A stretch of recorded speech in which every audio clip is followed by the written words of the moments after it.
হ্যাঁ, hello guys, একটা জিনিস খেয়াল করেন। আপনারা যে বাইরে চিংড়ি মাছের খাচ্ছেন, যেমন চপ খাচ্ছেন, চিংড়ি মাছের চপ। দেখুন ব্যাগটা কীরকম। আপনি দেখেন একটা বস্তা, মানে একটা বস্তার মধ্যে চিংড়িটা কিভাবে উঠাচ্ছে। আপনারা দেখতে পাচ্তেছেন, এই তো উঠাচ্ছে।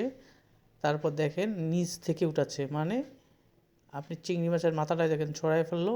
তারপর দেখেন ওর ফাঁকাটা, ওর মাঝখানে অন্য কিছু ঢুকাই দিবে।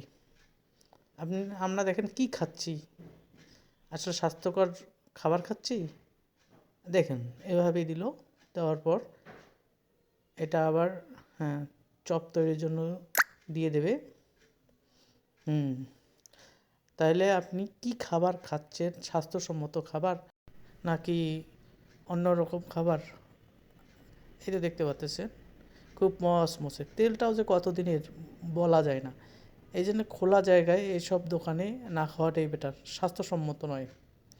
যা বিভিন্ন রকম রোগ ব্যাধি হতে পারে, ডায়রিয়া সহ মারাত্মক বিভিন্ন রোগ হতে পারে। বমি হতে পারে, ডায়রিয়া হতে পারে, তারপর শারীরিক অনেক প্রবলেম দেখা দিতে পারে। এই যে দেখেন এখন রেখে দিল, এখন এটাকে সুন্দরভাবে বিট লবণ দিল, দিয়ে আপনাদের হাতে ধরাই দিল। আসলে দেখুন আমরা আসলে কি খাচ্ছি, এটা ভাবতে হবে। আমরা খোলা জায়গায় ধুলাবালু আছে,